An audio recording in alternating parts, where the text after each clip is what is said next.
Culture et patrimoine du judaïsme, une émission présentée par Emmanuel Attias. Chers auditeurs, bonjour. La semaine dernière, Patrimoine et culture du judaïsme s'était intéressé au devenir des communautés juives du golfe du Bengale et de l'Andhra Pradesh à l'occasion de l'arrivée, à la mi-octobre 2021, d'un nouveau contingent de Bnei Menaché en Israël.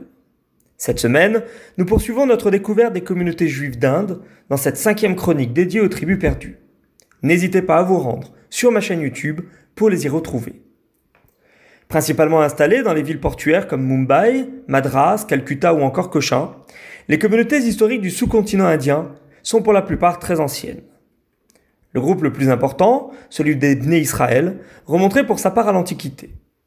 Originaires du Proche-Orient, leurs ancêtres seraient arrivés sur la côte occidentale de l'Inde par bateau au IIe siècle avant l'ère chrétienne, peu avant la profanation du temple de Jérusalem par Antiochus Épiphane. Une installation précoce qui expliquerait, note le professeur Nathan Katz, que cette communauté ait jusqu'à récemment encore ignoré la fête de Hanouka, qui commémore la victoire des Judéens face à l'occupant grec séleucide.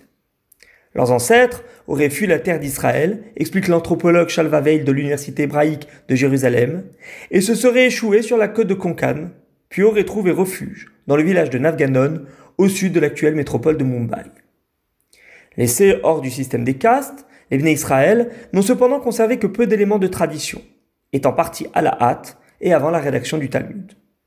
Privés de la Torah orale, ils ont néanmoins préservé jusqu'aux années 1970 une forte endogamie et maintenu vivace le credo juif, le Shema Israël, une profession de foi particulièrement singulière dans un contexte majoritairement polythéiste. Dévots du prophète Élie, qui est invoqué en toute occasion, lors de leur circoncision comme pendant les mariages, les Bnei Israël semblent avoir rejoint un judaïsme plus traditionnel, après avoir rencontré au XVIIIe siècle un marchand juif paradésis de Cochin du nom de David Rahabi. Représentant une goutte d'eau dans un océan d'hindouisme, cette communauté présente sur la côte occidentale de l'Inde, comme dans les villes de l'intérieur, compte aujourd'hui près de 80 000 membres à travers toute la planète. Dynamique démographiquement, cette population, déjà forte de 28 000 âmes au lendemain de l'indépendance de l'Inde en 1947, a majoritairement rejoint l'État hébreu après les années 1950 et s'y est battue au début de la décennie suivante pour être reconnue comme juif de plein droit. Désormais, 95% ont quitté l'Inde et la majorité ont fait leur aliyah pour s'installer dans des villes en plein essor comme Dimona, Be'er-Sheva ou encore Ashdod.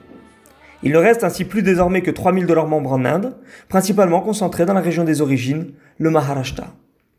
Sujets à l'exode rural, ils ont fondé au XXe siècle des dizaines de synagogues orthodoxes à Bombay, Ahmedabad, New Delhi ou encore Karachi.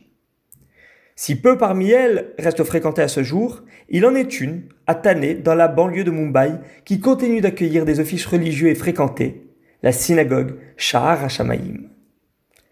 Dans la région de Mumbai toujours, se trouve une autre communauté, également présente sur la côte orientale de l'Inde, en Birmanie et dans une moindre mesure en Malaisie. Il s'agit des Juifs dits Baghdadis.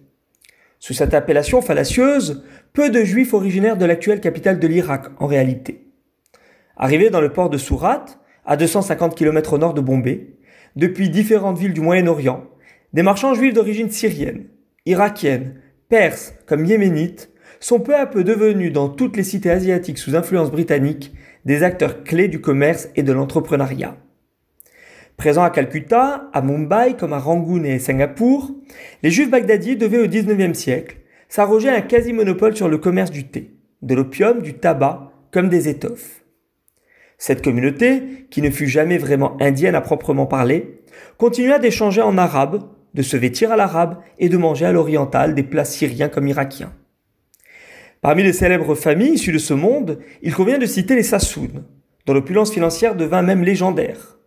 Aussi riches que généreux, on surnomma bientôt en Occident ces philanthropes sans égal, les Rothschild de l'Orient.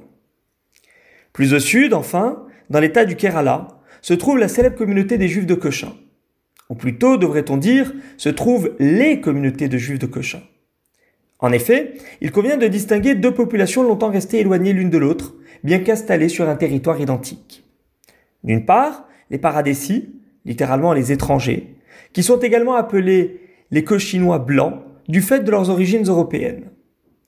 D'autre part, les Malabaris, autrefois qualifiés de noirs, en raison de leurs origines indigènes, eux qui se trouvent depuis des temps immémoriaux sur la côte de Malabar, dont ils ont fini par prendre le nom. Certaines traditions malabaries font d'ailleurs remonter l'origine de la communauté à l'époque du règne du roi Salomon en tant que marchand. Et certaines allusions bibliques, note l'historienne Monique Zetlaoui dans sa monographie Shalom India, pourraient effectivement conforter les affirmations des juifs noirs de Cochin. Si les traditions de l'un et l'autre groupe sont aujourd'hui proches de celles des séfarades d'Espagne, certaines coutumes se maintiennent notamment lors des mariages, tandis que les femmes sont invitées à chanter des mélodies populaires en langue malayane lors des grands événements. Si les juifs de Cochin n'eurent jamais vraiment à souffrir de l'antisémitisme de la part de leurs voisins hindous, chrétiens comme musulmans, ils rejoignirent néanmoins en majorité Israël dans les années 1950, motivés par un idéal religieux et messianique.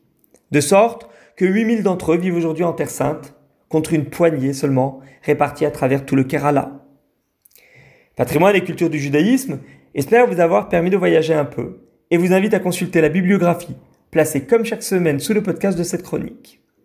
À vendredi prochain pour un nouveau thème d'actualité. D'ici là, excellente semaine à tous.